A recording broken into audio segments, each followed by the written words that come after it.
ਜਾਂ ਰਿਸੋਰਸਿਸ ਦੀ ਮਾਲਕੀ ਕੁਛ ਇਜਾਰੇਦਾਰ ਲੋਕਾਂ ਦੇ ਹੱਥਾਂ 'ਚ ਰਹਿੰਦੀ ਹੈ ਤਾਂ ਉਨੀ ਦੇਰ ਤੱਕ ਭਾਵੇਂ ਉਹ ਕਾਲੇ ਨੇ ਭਾਵੇਂ ਉਹ ਗੋਰੇ ਨੇ ਰੀਅਲ ਆਜ਼ਾਦੀ ਨਹੀਂ ਆ ਸਕੇ।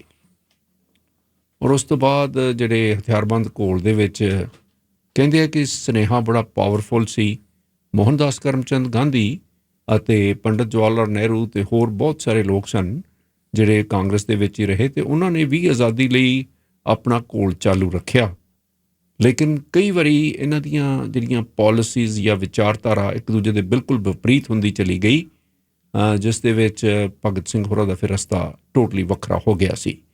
ਖ਼ਾਸ ਤੌਰ ਦੇ ਉੱਤੇ ਮੁਕੰਮਲ ਆਜ਼ਾਦੀ ਦੀ ਆਵਾਜ਼ ਜਿਹੜੀ ਸੀ ਉਹ ਸਰਦਾਰ ਭਗਤ ਸਿੰਘ ਹੋਰਾਂ ਨੇ ਹੀ ਉਠਾਈ। ਔਰ ਇੱਕ ਜ਼ਮਾਨਾ ਸੀ ਕਿ ਕਾਂਗਰਸ ਦੇ ਵਿੱਚ ਪਹਿਲਾਂ ਕੁਛ ਕੁ ਲੋਕ ਇਸ ਗੱਲ ਦੇ ਉੱਤੇ ਸਹਿਮਤ ਹੋਣ ਲੱਗ ਪਏ ਸਨ ਕਿ ਸਾਨੂੰ ਪਾਰਸ਼ੀਅਲ ਆਜ਼ਾਦੀ ਦੇ ਦਿੱਤੀ ਜਾਏ ਅੰਗਰੇਜ਼ਾਂ ਤੋਂ।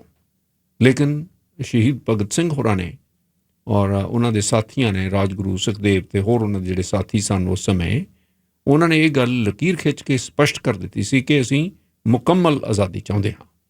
ਅੱਜ ਇਹ ਗੱਲ ਵੱਖ-ਵੱਖ ਪਹਿਲੂਆਂ ਤੋਂ ਪ੍ਰੋਫੈਸਰ ਕਸ਼ਮੀਰਾ ਸਿੰਘ ਜੀ ਸਾਨੂੰ ਸਮਝਾਉਣਗੇ। ਉਹ ਸਟੂਡੀਓਜ਼ ਦੇ ਵਿੱਚ ਆ ਚੁੱਕੇ ਹਨ। ਪ੍ਰੋਫੈਸਰ ਜੀ ਆਇਆਂ ਨੂੰ ਤੁਹਾਡਾ ਬਹੁਤ-ਬਹੁਤ ਸਵਾਗਤ ਹੈ। ਹਾਂਜੀ, ਥੈਂਕ ਯੂ ਚੰਦ ਸਾਹਿਬ। ਚੰਦ ਸਾਹਿਬ, ਇੱਕ ਸਾਰੀ ਗੱਲਬਾਤ ਕਰਨ ਤੋਂ ਪਹਿਲਾਂ ਮੈਂ ਇੱਕ ਗੱਲ ਪਹਿਲਾਂ ਕਲੀਅਰ ਕਰਦਾ ਵੀ ਅੱਜ ਦੀ ਜਿਹੜੀ ਗੱਲਬਾਤ ਹੋਣੀ ਹੈ ਇਹ ਬਹੁਤ ਥੋਟ ਪ੍ਰੋਵੋਕਿੰਗ ਹੋਣੀ ਹੈ ਜੀ। ਔਰ ਇਹਦੇ ਵਿੱਚ ਜਿਹੜੇ ਸੁਣਨ ਵਾਲੇ ਆ ਉਹ ਇਹਨੂੰ ਧਿਆਨ ਨਾਲ ਸੁਣ ਲੈਣ ਔਰ ਦੇ ਦੇਖਣ ਵੀ ਜੇ ਤਾਂ ਇਹ ਮੇਰੀ ਜੋ ਗੱਲਬਾਤ ਆ ਉਹਨਾਂ ਨੂੰ ਕੋਈ ਅਪੀਲ ਕਰਦੀ ਹੈ ਤਾਂ ਉਹ ਆਪਣੇ ਸੋਚ ਵਿੱਚ ਇਹਨੂੰ ਐਡ ਕਰ ਲੈਣ, ਜੇ ਨਹੀਂ ਹੈ ਤਾਂ ਕੋਈ ਗੱਲ ਨਹੀਂ। ਕਿਉਂਕਿ ਪਰ ਜਿਹੜੀ ਵੀ ਗੱਲਬਾਤ ਹੋਊਗੀ ਉਹ ਫੈਕਟਸ 'ਤੇ ਆਧਾਰਿਤ ਹੋਊਗੀ, ਪਰ ਫੈਕਟਸ 'ਤੇ ਆਧਾਰਿਤ ਓਪੀਨੀਅਨ ਹੋਊਗੀ ਅੱਜ ਜਿਹੜੀ ਹੈ ਉਹ। ਇਸ ਕਰਕੇ ਇਹ ਦੇਖਦਾ ਫੈਕਟਸ ਅਸੀਂ ਦੇਵਾਂਗੇ ਪਰ ਉਹ ਓਪੀਨੀਅਨ ਹੋਊਗੀ। ਹੁਣ ਭਗਤ ਸਿੰਘ ਹੁਣਾਂ ਦੀ ਗੱਲ ਉਨੀ ਦੇਰ ਤੱਕ ਨਹੀਂ ਕੀਤੀ ਜਾ ਸਕਦੀ ਜਿੰਨੀ ਦੇਰ ਤੱਕ ਨਾਲ ਜੰਗੇ ਆਜ਼ਾਦੀ ਦੀ ਗੱਲ ਨਹੀਂ ਹੁੰਦੀ, ਕਿਉਂਕਿ ਗੱਲੇ ਜੁੜੇ ਹੋ ਸੀ ਇੱਕ ਦੂਜੇ ਦੇ ਨਾਲ, ਇਹਦੇ ਨਾਲ ਇਸ ਸੀਗੇ। ਹੁਣ ਮੈਨੂੰ ਇੱਦਾਂ ਨਹੀਂ ਪਤਾ ਲੱਗਦਾ ਵੀ ਪਹਿਲਾਂ ਮੈਂ ਉਹਨਾਂ ਦੀ ਫਿਲਾਸਫੀ ਵੱਲ ਜਾਵਾਂ ਜਾਂ ਮੈਂ ਪਹਿਲਾਂ ਥੋੜ੍ਹਾ ਜਿਹਾ ਉਹਨਾਂ ਦੀ ਲਾਈਫ ਬਾਰੇ ਵੀ ਥੋੜ੍ਹੀ ਜਿਹੀ ਪੰਛੀ ਝਾਤ ਮਾਰ। ਪਹਿਲਾਂ ਲਾਈਫ ਬਾਰੇ ਗੱਲ ਕਰੀਏ। ਦੇਖੋ, ਲਾਈਫ ਬਾਰੇ ਤਾਂ ਮੈਂ ਇੰਨੀ ਗੱਲ ਕਰ ਦਿੰਦਾ ਵੀ ਇੱਕ ਤਾਂ ਆਪਾਂ ਸਾਰੇ ਬਹੁਤ ਸੁਣ ਚੁੱਕੇ ਹਾਂ ਪਿਛਲੇ 90 ਸਾਲਾਂ ਵਿੱਚ ਉਹਨਾਂ ਦੀ 1907 ਦੇ ਵਿੱਚ ਉਹਨਾਂ ਦਾ ਜਨਮ ਹੋਇਆ। ਅੱਜ ਉਹ ਲਾਇਲਪੁਰ ਪਾਕਿਸਤਾਨ ਦੇ ਵਿੱਚ ਉਹ ਥਾਂ ਹੈਗੀ ਹੈ ਜਿਹੜੀ ਉਸ ਦਾ ਨਾਂ ਵੀ ਉਹਨੇ ਬੰਗਾ ਰੱਖਿਆ ਸੀ ਕਿਉਂਕਿ ਉਹਨਾਂ ਦਾ ਪੁਰਾਣਾ ਪਿੰਡ ਖਟਕੜ ਕਲਾਂ ਬੰਗਿਆਂ ਦੇ ਨਾਲ ਸੀ, ਇਸ ਕਰਕੇ ਉਹ ਸੀਗਾ। ਸੋ 1900 ਇਹ ਜਿਹੜੀ ਫੈਮਿਲੀ ਸੀ, ਇਹ ਫੈਮਿਲੀ ਤਕਰੀਬਨ ਸਾਰੀ ਜਿਹੜੀ ਹੈਗੀ ਆ ਦੇਸ਼ ਭਗਤ ਫੈਮਿਲੀ ਸੀਗੀ। ਇਹਨਾਂ ਦੇ ਪਿਤਾ ਜੀ, ਚਾਚਾ ਜੀ, ਤਾਂ ਈਵਨ ਦੂਜੇ ਚਾਚਾ ਜੀ ਜਿਨ੍ਹਾਂ ਦੀ ਡੈਥ ਹੋ ਗਈ ਸੀ ਛੇਤੀ ਸਵਰਨ ਸਿੰਘ ਉਹਨਾਂ ਦੀ, ਉਹ ਵੀ। ਸੋ ਇਹ ਜਿਹੜੀ ਫੈਮਿਲੀ ਆ ਇਹ ਸਿੱਖ ਜੱਟ ਪਰਿਵਾਰ ਸੀ, ਪਰ ਇਹਨਾਂ ਦੇ ਜਿਹੜੇ ਦਾਦਾ ਜੀ ਸੀਗੇ ਉਹ ਆਰੀਆ ਸਮਾਜੀ ਹੋਏ ਸੀ। ਇਸੇ ਕਰਕੇ ਉਹਨੀ ਫਿਰ ਇਹਨੂੰ ਆਰੀਆ, ਇਹਨਾਂ ਨੇ ਭਗਤ ਸਿੰਘ ਨੂੰ ਹੁਣ ਮੈਂ ਥਰਡ ਪਰਸਨ 'ਚ ਗੱਲ ਕਰੂੰਗਾ ਕਿਉਂਕਿ ਉਮਰ 'ਚ ਥੋੜ੍ਹੇ ਛੋਟੇ ਸੀਗੇ ਸੇ ਉਹ ਭਗਤ ਸਿੰਘ ਨੂੰ ਫਿਰ ਉਹਨੇ ਜਿਹੜਾ ਹੈਗਾ ਆ ਉਹਨੇ ਇਹ ਆਪਣੇ ਇਹਨਾਂ ਨੂੰ ਆਰੀਆ ਸਮਾਜੀ ਸਕੂਲ ਦੇ ਵਿੱਚ ਦਾਖਲ ਕਰਵਾਇਆ। ਅੱਛਾ। ਆਰੀਆ ਸਮਾਜ ਵੀ ਉਸ ਵੇਲੇ ਜਿਹੜਾ ਸੀਗਾ ਇੱਕ ਗੱਲ ਮੰਨ ਲੈਣੀ ਚਾਹੀਦੀ ਹੈ ਜੀ, ਹਿੰਦੂਆਂ ਦੀ ਕੋਈ ਜਮਾਤ ਥੋੜ੍ਹੀ ਜਿਹੀ ਦੇਸ਼ ਭਗਤੀ ਭਰ ਰਹੀ ਸੀ ਲੋਕਾਂ 'ਚ, ਤਾਂ ਆਰੀਆ ਸਮਾਜ ਸੀ ਉਸ ਵੇਲੇ। ਸੋ ਉਹਨੇ ਫਿਰ ਇਹਦੇ 'ਚ ਉਹਨੂੰ ਪਾਤਾ ਅਤੇ ਉਹ ਤੋਂ ਬਾਅਦ ਫਿਰ ਇਹ ਲਾਹੌਰ ਆ ਗਏ। ਲਾਹੌਰ ਫਿਰ ਉਹਨਾਂ ਸਰਗਰਮੀਆਂ ਦੇ ਵਿੱਚ ਜੁੜ ਗਏ ਜਿਹੜੀਆਂ ਹਿੰਦੁਸਤਾਨ ਦੀ ਆਜ਼ਾਦੀ ਦੇ ਨਾਲ ਸੰਬੰਧਿਤ ਸੀਗੀਆਂ। ਅੱਛਾ, ਉਹਦੇ 'ਚ ਫਿਰ ਤੁਹਾਨੂੰ ਪਤਾ ਵੀ 1928 ਦੇ ਵਿੱਚ ਜਿਸ ਵੇਲੇ ਸਾਈਮਨ ਕਮਿਸ਼ਨ ਆਇਆ, ਸਾਈਮਨ ਕਮਿਸ਼ਨ ਗੋਰਿਆਂ ਨੇ ਇਸ ਲਈ ਭੇਜਿਆ ਸੀ ਵੀ ਜਿਹੜਾ ਅਸੀਂ 1919 ਦੇ ਵਿੱਚ ਐਕਟ ਪਾਸ ਕੀਤਾ ਉਹ 1919 ਦੇ ਐਕਟ ਦਾ ਲੋਕਾਂ 'ਤੇ ਕਿੰਨਾ ਕੁ ਪ੍ਰਭਾਵ ਹੈ ਅਤੇ ਕਿੱਦਾਂ ਦਾ ਪ੍ਰਭਾਵ ਹੈ। ਉਹ ਸਾਈਮਨ ਕਮਿਸ਼ਨ ਨੂੰ ਸਾਰਿਆਂ ਨੇ ਬਾਈਕਾਟ ਕੀਤਾ, ਈਵਨ ਕਾਂਗਰਸ ਨੇ ਵੀ ਉਹਦਾ ਬਾਈਕਾਟ ਕੀਤਾ ਸਾਰਿਆਂ 'ਤੇ। ਉਹਦੇ ਖਿਲਾਫ ਮੁਜ਼ਾਹਰੇ ਲੱਗੇ, ਸਾਈਮਨ ਗੋ ਬੈਕ, ਤਾਂ ਲਾਹੌਰ ਦੇ ਵਿੱਚ ਵੀ ਮੁਜ਼ਾਹਰਾ ਹੋਇਆ। ਉਸ ਮੁਜ਼ਾਹਰੇ ਦੇ ਲੀਡ ਕਰ ਰਹੇ ਸੀਗੇ ਲਾਲਾ ਲਾਜਪਤ ਰਾਏ ਦੇ ਉਸ ਵੇਲੇ ਜਿਹੜਾ ਸਕਾਟ ਸੀ ਉਹ ਪੁਲਿਸ ਕਮਿਸ਼ਨਰ ਉਹਨੂੰ ਲੀਡ ਕਰ ਰਿਹਾ ਸੀ ਅਤੇ ਉਹਨਾਂ ਦੇ ਸੱਟਾਂ ਵੱਜੀਆਂ, ਉਹ ਇੰਜਰਡ ਹੋ ਗਏ ਤਾਂ 2 ਹਫ਼ਤੇ ਬਾਅਦ ਉਹਨਾਂ ਦੀ ਡੈਥ ਹੋ ਗਈ। ਅੱਛਾ, ਇੱਥੇ ਮੈਂ ਥੋੜ੍ਹੀ ਜਿਹੀ ਇੱਕ ਗੱਲ ਦੱਸ ਦੇਵਾਂ। ਆਮ ਉੱਥੇ ਫਿਰ ਇੰਪਰੈਸ਼ਨ ਚਲੇ ਗਿਆ ਵੀ ਲਾਲਾ ਜਿਹੜੇ ਲਾਜਪਤ ਰਾਏ ਦੀ ਡੈਥ ਉਹ ਸਕਾਟ ਦੀਆਂ ਲਾਠੀਆਂ ਕਰਕੇ ਹੋਈ ਆ, ਪਰ ਹੋਈ ਨਹੀਂ ਸੀ ਉਹਦੇ ਕਰਕੇ। ਇਹ ਇੱਕ ਸੱਚਾਈ ਆ ਵੀ ਉਹ ਲਾਠੀਆਂ ਕਰਕੇ ਨਹੀਂ ਹੋਈ। ਈਵਨ ਚਲੋ ਮੈਂ ਆਪਣੇ ਜ਼ਾਤੀ ਤੌਰ 'ਤੇ ਥੋੜ੍ਹਾ ਜਿਹਾ ਦੱਸਦਾ। ਜ਼ਾਤੀ ਤੌਰ 'ਤੇ ਮੈਨੂੰ ਭਗਤ ਸਿੰਘ ਹੁਣਾਂ ਦੇ 2 ਬੰਦਿਆਂ ਦੇ ਨਾਲ ਮਿਲਣ ਦਾ ਮੌਕਾ ਮਿਲਿਆ ਜਿਹੜੇ ਇਹਨਾਂ ਦੇ ਨਾਲ ਇਨਵੋਲਵ ਸੀਗੇ। ਇੱਕ ਤਾਂ ਉਸ ਕੇਸ ਦੇ ਵਿੱਚ 20 ਸਾਲ ਦੀ ਸਜ਼ਾ ਯਾਫਤਾ ਵੀ ਸੀਗੇ ਜਿਹੜੇ ਮੇਰੇ ਕੋਲ ਅਕਸਰ ਆਉਂਦੇ ਜਾਂਦੇ ਹੁੰਦੇ ਸੀ ਪਹਿਲਾਂ, ਪੰਡਿਤ ਕਿਸ਼ੋਰੀ ਲਾਲ। ਜੀ। ਪੰਡਿਤ ਕਿਸ਼ੋਰੀ ਲਾਲ ਜਿਹੜੇ ਸੀਗੇ, ਪੰਡਿਤ ਕਿਸ਼ੋਰੀ ਲਾਲ ਵੀ ਇਹਨਾਂ ਦੀ ਤਕਰੀਬਨ ਉਮਰ ਦੇ ਹੀ ਸੀਗੇ, ਔਰ ਲਾਹੌਰ ਕੰਸਪੀਰੇਸੀ ਕੇਸ ਦੇ ਵਿੱਚ ਉਹਨਾਂ ਨੂੰ 20 ਸਾਲ ਸਜ਼ਾ ਹੋਈ ਸੀ। ਇਹਨਾਂ ਨੂੰ ਫਾਂਸੀ ਹੋਈ ਸੀ, ਉਹਨਾਂ ਨੂੰ 20 ਸਾਲ ਸਜ਼ਾ ਹੋਈ ਸੀ। ਅੱਛਾ, ਉਹ ਮੇਰੇ ਫਾਦਰ ਉਹਨਾਂ ਦੇ ਨਾਲ ਕਰੀਬੀ ਸੀ, ਆਉਂਦੇ ਜਾਂਦੇ ਸੀ। ਤੇ ਉਹਨੇ ਇਹ ਕਿਹਾ, ਕਹਿੰਦੇ ਨਹੀਂ ਉਹ ਲਾਲਾ ਉਹਦੇ ਨਾਲ ਨਹੀਂ ਮਰਿਆ, ਲਾਲੇ ਦਾ ਤਾਂ ਹਾਰਟ ਅਟੈਕ ਹੋਇਆ ਸੀ, ਉਹ 2 ਹਫ਼ਤੇ ਬਾਅਦ ਹੋਇਆ ਕਹਿੰਦੇ ਜਾ ਕੇ, ਉਹ ਵੀ ਅੱਛਾ ਹਾਂ ਉਦਣ ਨਹੀਂ ਮਰੇ, ਕਹਿੰਦੇ ਉਹ ਤਾਂ 2 ਹਫ਼ਤੇ ਬਾਅਦ ਹਾਰਟ ਅਟੈਕ ਹੋ ਗਿਆ। ਜ਼ਖਮੀ ਹੋ ਗਏ ਸੀ ਪਰ ਡੈਥ ਨਹੀਂ ਹੋਈ। ਜ਼ਖਮੀ ਵੀ ਕਹਿੰਦੇ ਇੰਨੇ ਕੁ ਹੋਏ ਸੀ, ਬਾਅਦ ਚ ਸਪੀਚ ਕੀਤੀ ਕਹਿੰਦੇ ਉਹਨੀ ਤਕੜੀ ਉੱਤੇ। ਈਵਨ ਪੰਡਿਤ ਜਵਾਹਰ ਲਾਲ ਨਹਿਰੂ ਨੇ ਵੀ ਆਪਣੀ ਬੁੱਕ ਵਿੱਚ ਲਿਖਿਆ ਵੀ ਬਾਅਦ ਦੇ ਵਿੱਚ ਉਹ ਉਹਨਾਂ ਦੀ ਉਹਦੇ ਕਰਕੇ ਡੈਥ ਨਹੀਂ ਹੋਈ। ਖੈਰ ਐਨੀਵੇ, ਉੱਥੇ ਇਹਨੀ ਫਿਰ ਉਹਦੇ ਬਦਲਾ ਲੈਣ ਦੇ ਵਿੱਚ ਇਹਨੀ ਫਿਰ ਕਿਹਾ ਵੀ ਜਿਹੜਾ ਹੈਗਾ ਉਹ ਸਕਾਟ ਨੂੰ ਮਾਰਨ ਦਾ ਪਲਾਨ ਬਣਾ ਲਿਆ, ਕਿਉਂਕਿ ਉਸ ਵੇਲੇ ਤੱਕ ਇਹ ਹਿੰਦੁਸਤਾਨ ਜਿਹੜੀ ਭਾਰਤ ਨਾਲ ਪਰ ਭਗਤ ਸਿੰਘ ਹੋਰਾਂ ਨੂੰ ਇਸ ਗੱਲ ਦੀ ਸ਼ੱਕ ਸੀ ਕਿ ਉਹ ਮੌਤ ਜਿਹੜੀ ਆ ਲਾਠੀਆਂ ਕਰਕੇ, ਹਾਂ ਲਾਠੀਆਂ ਕਰਕੇ ਹੋਈ ਹੈ, ਤਾਂ ਉਹ ਕਿਹਾ ਇਹ ਜਾਂਦਾ ਵੀ ਉਹਦਾ ਬਦਲਾ ਲੈਣ ਦੇ ਲਈ ਉਹਨੂੰ ਮਾਰਿਆ ਗਿਆ। ਠੀਕ ਹੈ। ਅੱਛਾ, ਉਹ ਜਿਹੜਾ ਸਕਾਟ ਨੂੰ ਹੀ ਨਹੀਂ ਮਾਰਨਾ ਸੀਗਾ ਜਾ ਕੇ, ਸਕਾਟ ਜਿਹੜਾ ਹੈਗਾ ਉਸ ਵੇਲੇ ਆਇਆ ਤਾਂ ਇੱਕ ਯੰਗ ਆਫੀਸਰ ਜਿਹੜਾ ਹੈਗਾ ਸੌਂਡਰਸ 21 ਸਾਲਾਂ ਦਾ, ਅਜੇ ਉਹ ਟ੍ਰੇਨਿੰਗ ਤੇ ਸੀਗਾ। ਉਹ ਜਿਸ ਵੇਲੇ ਮੋਟਰਸਾਈਕਲ ਦੇ ਬਾਹਰ ਨਿਕਲਿਆ ਤੇ ਨਹੀਂ ਸਕਾਟ ਦੇ ਭੁਲੇਖੇ ਉਹਨੂੰ ਮਾਰ ਦਿੱਤਾ ਗਿਆ। ਚਲੋ ਬਰੀਫ ਦੇ ਵਿੱਚ ਮੈਂ ਦੱਸ ਰਿਹਾ ਜਾ ਕੇ, ਲੰਮੀਆਂ ਕਹਾਣੀਆਂ ਉੱਦਾਂ। ਤੇ ਉੱਥੋਂ ਫਿਰ ਜਿਸ ਵੇਲੇ ਉਹ ਕੇਸ ਚੱਲਿਆ, ਇਹ ਫਿਰ ਉਹ ਰਿਪੋਸ਼ ਹੋ ਗਿਆ, ਅੰਡਰਗਰਾਊਂਡ ਹੋ ਗਿਆ ਜੀ। ਅੰਡਰਗਰਾਊਂਡ ਹੋ ਗਿਆ ਤੇ ਇਹ ਤਿੰਨੇ ਇਸੇ ਭਗਤ ਸਿੰਘ, ਰਾਜਗੁਰੂ ਤੇ ਸੁਖਦੇਵ। ਗੋਲੀ ਭਗਤ ਸਿੰਘ ਹੋਰਾਂ ਨੇ ਮਾਰੀ? ਨਹੀਂ, ਗੋਲੀ ਪਹਿਲੀ ਤਾਂ ਭਗਤ ਸਿੰਘ ਨਹੀਂ ਮਾਰੀ ਕਹਿੰਦੇ, ਪਹਿਲੀ ਤਾਂ ਗੋਲੀ ਉਹਨਾਂ ਵਿੱਚੋਂ ਮਾਰੀ, ਹੁਣ ਮੈਨੂੰ ਨਾਂ ਭੁੱਲ ਗਿਆ, ਫਿਰ ਰਾਜਗੁਰੂ ਨੇ ਮਾਰੀ, ਕਿਉਂਕਿ ਉਹ ਮਾਰਕਸਮੈਨ ਸੀਗਾ, ਉਹ ਨਿਸ਼ਾਨੇਬਾਜ਼ ਸੀਗਾ ਉਹਨਾਂ ਚੋਂ ਦੋਹਾਂ ਚੋਂ ਇੱਕ। ਅੱਛਾ, ਉਹਨੂੰ ਗੋਲੀ ਮਾਰੀ, ਉਹਨੇ ਡਿੱਗ ਪਿਆ, ਮਗਰੋਂ ਫਿਰ ਸਾਰਾ ਜਿਹੜੀਆਂ ਗੋਲੀਆਂ ਖਾਲੀ ਹੀ ਨਹੀਂ ਕੀਤੀਆਂ ਜਾ ਕੇ ਉਹਦੇ ਤੇ ਦੋਹਾਂ ਨੇ। ਅੱਛਾ, ਹਾਂ, ਤੇ ਉਹ ਫਿਰ ਪਿਸਤੌਲ ਤਿੰਨਾਂ ਕੋਲ ਹੀ ਸੀ? ਹਾਂ, ਤਿੰਨਾਂ ਕੋਲੇ ਸੀ। ਇਹ ਫਿਰ ਭਗਤ ਸਿੰਘ ਦੀ ਰਿਪੋਸ਼ ਹੋ ਗਿਆ ਜੀ, ਅੰਡਰਗਰਾਊਂਡ ਹੋ ਗਿਆ। ਅੰਡਰਗਰਾਊਂਡ ਹੋ ਕੇ ਫਿਰ 1929 ਦੇ ਵਿੱਚ ਇਹਨੀ ਫਿਰ ਉੱਥੇ ਬੰਬ ਸਿੱਟਿਆ ਦਿੱਲੀ ਅਸੈਂਬਲੀ ਦੇ ਵਿੱਚ, ਫੋਕਾ ਬੰਬ ਜਿਹੜਾ ਥੋੜ੍ਹਾ ਬਹੁਤ ਸੀ ਉਹ ਦੱਸਣ ਦੇ, ਉੱਥੇ ਇਹਨੀ ਫਿਰ ਆਪਣੇ ਆਪ ਨੂੰ ਗ੍ਰਿਫਤਾਰੀ ਦੇ ਦਿੱਤੀ। ਉਹ ਤੋਂ ਬਾਅਦ ਕੇਸ ਚੱਲਿਆ। ਕੇਸ ਉਹ ਜਿਹੜਾ ਦਿੱਲੀ ਵਾਲਾ ਕੇਸ ਸੀ ਉਹਦੇ ਵਿੱਚ ਉਮਰ ਕੈਦ ਹੋਈ, ਤੇ ਮਗਰੋਂ ਫਿਰ ਜੁੜ ਗਿਆ ਇਹ ਕੇਸ ਵੀ ਜਿਹੜਾ ਲਾਹੌਰ ਕੰਸਪੀਰੇਸੀ ਆ, ਸੌਂਡਰਸ ਨੂੰ ਮਾਰਨ ਦਾ ਕੇਸ, ਇਹਦੇ ਵਿੱਚ ਫਾਂਸੀ ਹੋਈ ਜਾ ਕੇ। ਇਹਦੇ ਵਿੱਚ ਫਾਂਸੀ ਹੋਈ, ਤੇ ਫਾਂਸੀ ਹੋਣ ਦੇ ਵਿੱਚ ਕਾਫੀ ਕੁਝ ਚੱਲਿਆ ਜਾ ਕੇ। ਹੁਣ ਚਲੋ ਥੋੜ੍ਹਾ ਜਿਹਾ ਟਾਈਮ ਲੱਗਣਾ, ਹੁਣ ਇੱਥੇ ਜਾਂ ਸ਼ੁਰੂ ਹੀ ਕਰ ਲਿਆ।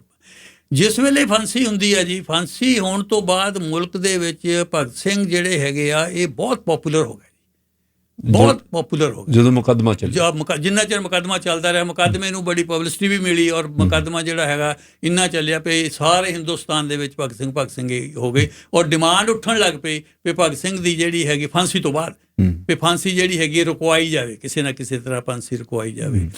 ਤੇ ਉਹਦੇ ਵਿੱਚ ਉਹਨਾਂ ਦਿਨਾਂ ਦੇ ਵਿੱਚ ਇੱਕ ਗਾਂਧੀ ਇਰਵਨ ਪੈਕਟ ਹੋਣ ਦੀਆਂ ਗੱਲਾਂ ਹੋ ਰਹੀਆਂ ਸੀ। ਇਰਵਨ ਜਿਹੜੇ ਸੀਗੇ ਉਹ ਉਸ ਵੇਲੇ ਹਿੰਦੁਸਤਾਨ ਦੇ ਵਾਇਸਰਾਏ ਸੀਗੇ। ਗਾਂਧੀ ਜੀ ਨੇ ਉਸ ਵੇਲੇ ਸ਼ੁਰੂ ਕੀਤੀ ਉਹ ਸੀਗੀ ਜਿਹੜੀ ਹੈਗੀ ਆ ਦੂਜੀ ਆਪਣੀ ਸਟਰਗਲ, ਜਿਹੜੀ ਆਪਣੀ ਸੀਗੀ ਸਿਵਲ ਡਿਸਓਬੀਡੀਐਂਸ, ਜਿਹ 'ਚ ਡਾਂਡੀ ਮਾਰਚ, ਤੁਹਾਡੀ ਗੱਲ ਠੀਕ, ਡਾਂਡੀ ਮਾਰਚ ਉਹਦੇ ਵਿੱਚ ਸਿਵਲ ਡਿਸਓਬੀਡੀਐਂਸ ਮੂਵਮੈਂਟ ਦੇ ਵਿੱਚ ਅੰਗਰੇਜ਼ ਉਹਨੂੰ ਖਤਮ ਕਰਨੀ ਚਾਹੁੰਦੇ ਸੀ।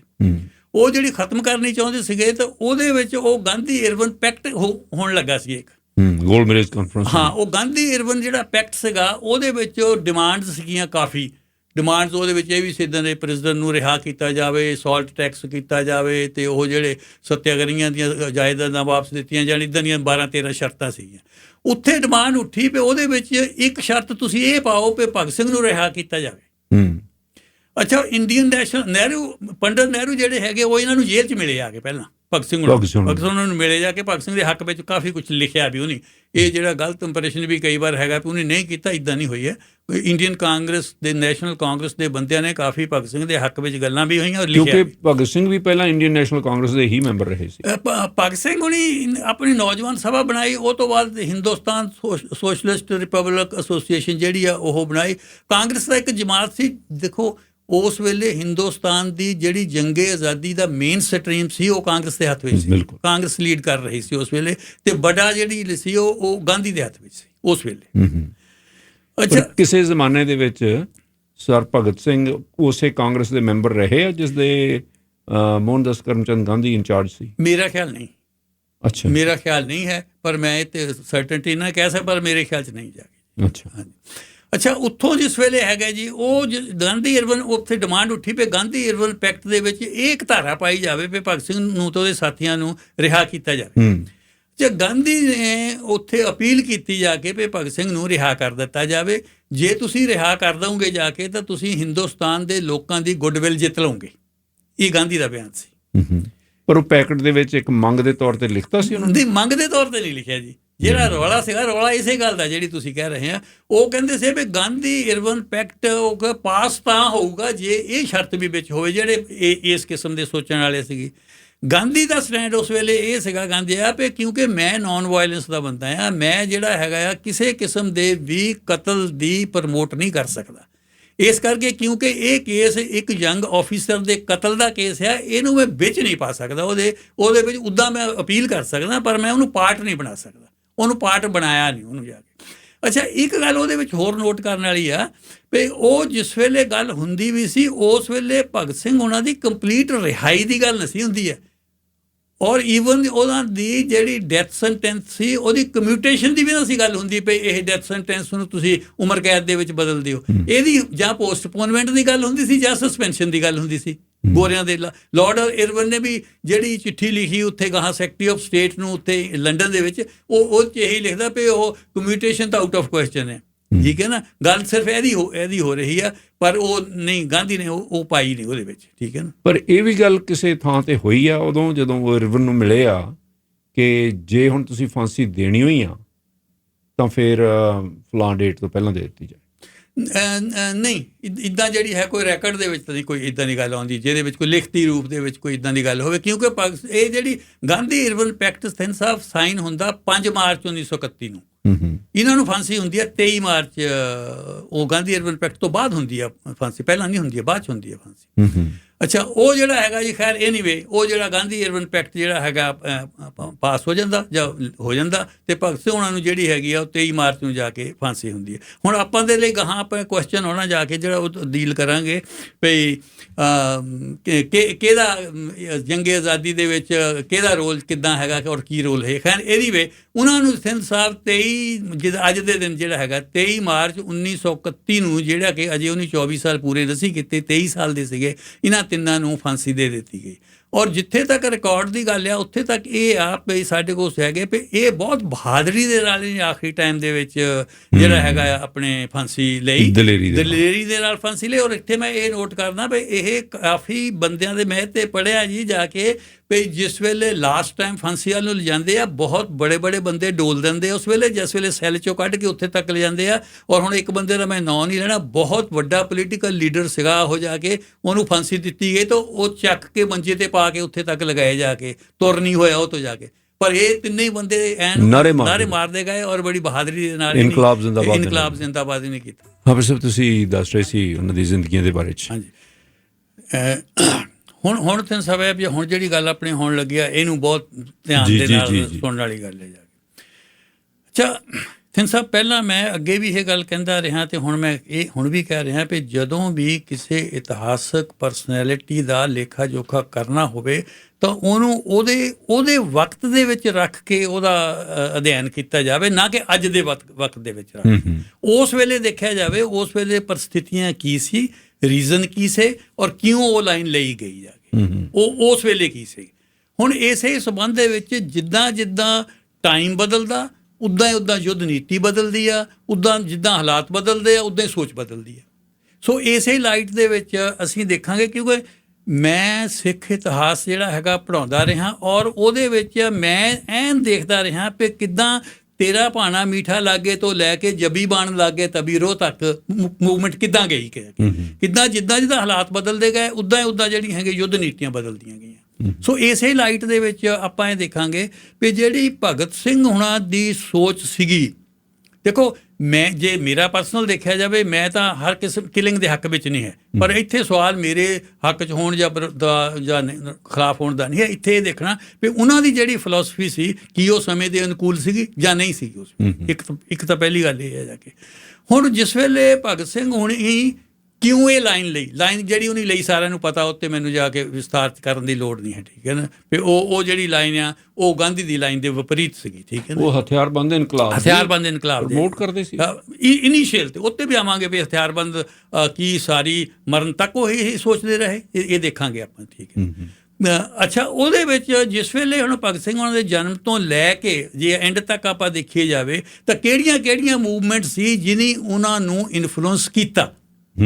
ਉਸ ਵੇਲੇ ਤੁਸੀਂ ਦੇਖੋ 7 ਤੋਂ ਲੈ ਕੇ ਜਦ ਸ਼ੁਰੂ ਹੋ ਗਏ, ਤੁਸੀਂ ਰੈਫਰੈਂਸ ਦੇ ਚੁੱਕੇ ਹੋ, ਗਦਰ ਪਾਰਟੀ ਦਾ ਰੈਫਰੈਂਸ ਦਿੱਤਾ, ਪੰਜਾਬ ਦੇ ਵਿੱਚ ਐਕਟਿਵ ਸੀਗੇ। ਜਲਿਆਂਵਾਲਾ ਬਾਗ ਉਸ ਵੇਲੇ ਸੀਗਾ, ਉਹ ਵੀ ਮੂਵਮੈਂਟ, ਵਾਇਲੈਂਟ ਮੂਵਮੈਂਟਾਂ ਸੀਗੀਆਂ ਜਾ ਕੇ ਇਹਦੇ ਵਿੱਚ ਸੀਗੇ। ਕਰਤਾਰ ਸਿੰਘ ਸਰਾਭੇ ਉਹਨਾਂ ਦੀ ਮੂਵਮੈਂਟ ਉਸ ਵੇਲੇ ਆ ਗਈ ਸੀ, ਉਹਦੇ ਨਾਲ ਜਿਹੜੀ ਹੈਗੀ ਆ ਨਨਕਾਣਾ ਸਾਹਿਬ ਦਾ ਸਾਕਾ ਵੀ ਹੋ ਗਿਆ ਸੀਗਾ। ਪਰ ਮੈਂ ਉੱਥੋਂ ਸ਼ੁਰੂ ਕਰਨਾ ਚਾਹੁੰਦਾ ਵੀ ਉਹਨਾਂ ਦੀ ਜਿਹੜੀ ਪਰਵਰਿਸ਼ ਸੀ ਉਦੋਂ ਆਰੀਆ ਸਮਾਜ ਮਾਹੌਲ ਦੇ ਵਿੱਚ ਹੋਈ। ਹਾਂ, ਆਰੀਆ ਸਮਾਜ ਮਾਹੌਲ ਵਿੱਚ ਵੀ ਔਰ ਸਿੱਖੀ ਮਾਹੌਲ ਦੇ ਵਿੱਚ ਵੀ, ਸਿੱਖੀ ਮਾਹੌਲ ਦੋਨਾਂ 'ਚ ਹੋਈ। ਹਾਂ, ਕਿਉਂਕਿ ਆਰੀਆ ਸਮਾਜ ਉਸ ਵੇਲੇ ਇੱਕ ਮੂਵਮੈਂਟ ਸੀ ਜਿਹੜੀ ਕਿ ਚੱਲ ਰਹੀ ਸੀ, ਸਾਰੇ ਭਾਰਤ ਦੇ ਵਿੱਚ ਹੀ ਚੱਲ ਰਹੀ ਸੀ ਮੇਰਾ ਖਿਆਲ। ਦੇਖੋ ਪੰਜਾਬ 'ਚ ਜ਼ਿਆਦਾ ਸੀ, ਸਵਾਮੀ ਦਇਆਨੰਦ ਨੇ ਸੀਗੇ ਤਾਂ ਮੇਰਾ ਖਿਆਲ ਗੁਜਰਾਤੀ ਉਹਨੇ ਕੀਤੀ ਇੱਧਰ ਸੀ। ਪਰ ਆਰੀਆ ਸਮਾਜ ਜਿਹੜੀ ਮੂਵਮੈਂਟ ਸੀ ਤਿੰਨ ਸਾਹਿਬ ਬੇਸਿਕਲੀ ਇਹ ਇੱਕ ਸੋਸ਼ਲ ਮੂਵਮੈਂਟ ਸੀ ਜੋ ਧਾਰਮਿਕ, ਪਰ ਇਹ ਥੋੜਾ ਇੱਧਰ ਨੂੰ ਪੋਲੀਟੀਕਲ ਜਿਹੜੇ ਸੀ ਇਹਨਾਂ ਦੇ ਵਿਊ ਆਉਂਦੇ ਸੀ ਦੇਸ਼ ਭਗਤੀ ਵੱਲ ਨੂੰ, ਨੈਸ਼ਨਲਿਜ਼ਮ ਵੱਲ ਨੂੰ, ਠੀਕ ਹੈ ਨਾ। ਸੋ ਉਹਦਾ ਅਸਰ ਸੀਗਾ ਇਹਨਾਂ ਦੀ ਫੈਮਿਲੀ ਤੇ, ਇਹਨਾਂ ਦੇ ਬਾਬਾ ਜੀ ਦਾਦਾ ਜੀ ਦੇ ਉੱਤੇ ਅਸਰ ਸੀਗਾ ਉਹਦਾ। ਪਰ ਮੈਨੂੰ ਲੱਗਦਾ ਕਿ ਸਰਦਾਰ ਭਗਤ ਸਿੰਘ ਹੋਰਾਂ ਤੇ ਇਹਦਾ ਬਹੁਤਾ ਅਸਰ ਨਹੀਂ ਪਿਆ। ਨੋ ਉਹ ਤਾਂ ਆਪਾਂ ਦੇਖਦੇ ਹਾਂ ਬਹੁਤ ਅੱਗੇ ਬਿਲਕੁਲ ਹੀ ਨਹੀਂ ਹੈ, ਧਰਮ ਦਾ ਤਾਂ ਅਸਰ ਬਿਲਕੁਲ ਹੀ ਹੈ ਨਹੀਂ ਜਾ ਕੇ। ਫਿਰ ਅੱਗੇ ਆ ਜਾਂਦੇ ਆ ਜਿਸ ਵੇਲੇ ਉੱਥੇ ਨਨਕਾਣਾ ਸਾਹਿਬ ਦਾ ਸਾਕਾ ਤਾਂ ਨਾਲੇ ਬਾਬਰ ਅਕਾਲੀ ਮੂਵਮੈਂਟ ਚੱਲ ਪਈ। ਬਾਬਰ ਅਕਾਲੀ ਇਹ ਵੀ ਮੂਵਮੈਂਟ ਉੱਦਾਂ ਦੀ ਸੀਗੀ ਅੱਗੇ। ਤੇ ਉਹ ਜਿਹੜੀਆਂ ਸਾਰੀਆਂ ਮੂਵਮੈਂਟਾਂ ਸੀਗੀਆਂ ਉਹ ਇਸ ਕਿਸਮ ਦੀਆਂ ਹੀ ਮੂਵਮੈਂਟਾਂ ਸੀ। ਔਰ ਸਭ ਤੋਂ ਵੱਧ ਜਿਹੜੀ ਮੂਵਮੈਂਟ ਹੋਈ ਜਿਸ ਵੇ ਐਂਡ ਵਿੱਚ ਆ ਕੇ 1917 ਦੇ ਵਿੱਚ ਸੋਵੀਅਤ ਰੈਵੋਲੂਸ਼ਨ ਆ ਗਿਆ, ਜਿਹੜਾ ਰਸ਼ੀਅਨ ਇਨਕਲਾਬ ਸੀਗੇ, ਰਸ਼ੀਅਨ ਇਨਕਲਾਬ ਨੇ ਇਹਨਾਂ ਦੇ ਉੱਤੇ ਅਸਰ ਬਹੁਤ ਕੀਤਾ। ਅੱਛਾ, ਹੁਣ ਮੈਂ ਤੁਹਾਨੂੰ ਇੱਕ ਹੋਰ ਗੱਲ ਦੱਸਦਾ ਜੀ। 1900 ਮੇਰਾ ਖਿਆਲ 30 ਦੇ ਵਿੱਚ 1921 ਜਨਵਰੀ 1930 ਦੇ ਵਿੱਚ ਇਹਨਾਂ ਦੀ ਇੱਕ ਪੇਸ਼ੀ ਸੀਗੀ ਜੀ। ਅੱਛਾ, ਪੇਸ਼ੀ ਸੀਗੀ ਅਦਾਲਤ। ਹਾਂ, ਅਦਾਲਤ ਦੇ ਵਿੱਚ ਪੇਸ਼ੀ ਸੀ। ਅਦਾਲਤ ਦੇ ਵਿੱਚ ਜਿਸ ਵੇਲੇ ਪੇਸ਼ੀ ਦੇ ਵਿੱਚ ਆਉਂਦੇ ਆ ਤਾਂ ਉਸ ਵੇਲੇ ਇਹ ਤਿੰਨੇ ਬੰਦੇ, ਪਹਿਲੀ ਗੱਲ ਤਾਂ ਤਿੰਨਾਂ ਨੇ ਲਾਲ ਰੁਮਾਲ ਬੰਨ੍ਹਿਓ ਸੀ, ਲਾਲ ਰੁਮਾਲ ਬੰਨ੍ਹਿਓ ਸੀ। ਤੇ ਨਹੀਂ 4 ਉੱਥੇ ਜਿਹੜੇ ਹੈਗੇ ਆ ਨਾਅਰੇ ਲਾਏ ਜੀ, 4 ਨਾਅਰੇ ਲਾਏ। ਉਹਨੇ ਪਹਿਲਾਂ ਇਨਕਲਾਬ ਜ਼ਿੰਦਾਬਾਦ, ਫਿਰ ਨਾਅਰਾ ਲਾਇਆ ਜਾ ਕੇ ਸੋਸ਼ਲਿਸਟ ਰੈਵੋਲੂਸ਼ਨ ਜ਼ਿੰਦਾਬਾਦ, ਸੋਸ਼ਲਿਸਟ ਰੈਵੋਲੂਸ਼ਨ ਜ਼ਿੰਦਾਬਾਦ। ਔਰ ਤੀਜਾ ਨਾਅਰਾ ਇਹਨਾਂ ਦਾ ਸੀਗਾ ਕਮਿਊਨਿਸਟ ਇੰਟਰਨੈਸ਼ਨਲ ਜ਼ਿੰਦਾਬਾਦ। ਹੁਣ ਕਮਿਊਨਿਸਟ ਇੰਟਰਨੈਸ਼ਨਲ ਇੱਕ ਜਮਾਤ ਸੀਗੀ ਜਿਹੜੀ 1919 ਦੇ ਵਿੱਚ ਲੈਨਨ ਨੇ ਜਿਹੜੀ ਹੈਗੀ ਆ ਇਹ ਸਟਾਰਟ ਕੀਤੀ ਸੀ। 1917 ਦੇ ਵਿੱਚ ਰਸ਼ੀਆ ਦੇ ਵਿੱਚ ਕਮਿਊਨਿਸਟ ਇਨਕਲਾਬ ਆ ਗਿਆ।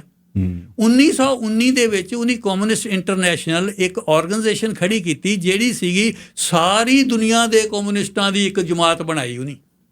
ਔਰ ਉਸ ਜਮਾਤ ਦੇ ਵਿੱਚ ਜਿਹੜੇ ਉਹਦੇ ਵਿੱਚ ਜਿਹੜੀਆਂ ਉਹਨਾਂ ਦੇ ਅਸੂਲ ਸੀਗੇ, ਉਹਦੇ 'ਚ ਇਹ ਲਿਖਿਆ ਗਿਆ ਵੀ ਸਾਰੀ ਦੁਨੀਆ ਦੇ ਵਿੱਚ ਵਰਲਡ ਰੈਵੋਲੂਸ਼ਨ ਲਿਆਉਣਾ ਔਰ ਉਹ ਹਥਿਆਰਬੰਦ ਇਨਕਲਾਬ ਦੇ ਨਾਲ ਲਿਆਉਣਾ, ਹਥਿਆਰਾਂ ਦੇ ਨਾਲ, ਜ਼ੋਰ ਦੇ ਨਾਲ ਉਹ ਲਿਆਉਣਾ ਜਾ ਕੇ ਔਰ ਸਾਰੀ ਦੁਨੀਆ ਵਿੱਚ ਲੈਣਾ। ਸੋ 1919 ਦੇ ਵਿੱਚ ਕਮਿਊਨਿਸਟ ਇੰਟਰਨੈਸ਼ਨਲ ਜਿਹੜੀ ਬਣੀ, ਇਹ ਫਿਰ 1943 ਦੇ ਵਿੱਚ ਜਾ ਕੇ ਸਟਾਲਿਨ ਨੇ ਖਤਮ ਕੀਤੀ। ਜਿਸ ਵੇਲੇ ਸਟਾਲਿਨ ਸੈਕੰਡ ਵਰਲਡ ਵਾਰ ਦੇ ਵਿੱਚ ਰਸ਼ੀਆ ਇਹਨਾਂ ਦਾ ਪਾਇਲਟ ਬਣ ਗਿਆ। ਸੋ ਅਮਰੀਕਾ ਤਾਂ ਇੰਗਲੈਂਡ ਨੂੰ ਉਸ ਵੇਲੇ ਅਪੀਜ਼ ਕਰਨ ਦੇ ਲਈ ਸਟਾਲਿਨ ਨੇ ਇਹ ਫਿਰ ਖਤਮ ਕਰ ਦਿੱਤੀ ਜਾ ਕੇ। ਪਹਿਲਾਂ ਇਹ ਰਹੀ ਧੜਾ ਦੁਨੀਆ ਵਿੱਚ ਕਮਿਊਨਿਸਟ ਪਾਰਟੀਆਂ ਬਣ ਰਹੀਆਂ ਸੀ ਔਰ ਇਹਦੇ ਮੈਂਬਰ ਬਣ ਰਹੇ ਸੀਗੇ। 1925 ਦੇ ਵਿੱਚ ਹਿੰਦੁਸਤਾਨ ਦੇ ਵਿੱਚ ਵੀ ਕਮਿਊਨਿਸਟ ਪਾਰਟੀ ਬਣ ਗਈ ਸੀਗੀ ਔਰ ਦੁਨੀਆ 'ਚ ਬਣ ਲੱਗ ਪਿਆ ਫਟਾਫਟ। ਤੇ ਉਹਦੇ ਵਿੱਚ ਪਰ ਇਹ ਮੇਰੇ ਖਿਆਲ ਭਗਤ ਸਿੰਘ ਹੋਣੀ ਕਮਿਊਨਿਸਟ ਪਾਰਟੀ ਦੇ ਮੈਂਬਰ ਨਹੀਂ ਕਦੇ ਬਣੇ, ਜਾਂ ਤਾਂ ਟਾਈਮ ਬੜਾ ਥੋੜ੍ਹਾ ਸੀ ਕਿਉਂਕਿ 25 'ਚ ਉਹ ਬਣੀ ਆ ਤੇ ਇਹਨਾਂ ਦੇ ਫਿਰ ਉਸ ਵੇਲੇ ਤੇ ਮੁਕੱਦਮੇ ਦੇ ਵਿੱਚ ਇਨਵੋਲਵ ਸੀ। ਇਹਨੇ ਆਪਣੀ ਨੌਜਵਾਨ ਭਾਰਤ ਸਭਾ ਬਣਾਈ ਸੀ। ਐਨੀਵੇ 1943 ਤੱਕ ਇਹ ਰਹੀ। ਇੱਕ ਉਹਨੇ ਇਹ ਨਾਰਾ ਉੱਥੇ ਲਾਇਆ ਕਮਿਊਨਿਸਟ ਇੰਟਰਨੈਸ਼ਨਲ ਜ਼ਿੰਦਾਬਾਦ। ਇੱਕ ਉੱਥੇ ਨਾਰਾ ਇਹ ਨਹੀਂ ਲਾਇਆ ਲੌਂਗ ਲਿਵ ਲੈਨਨ।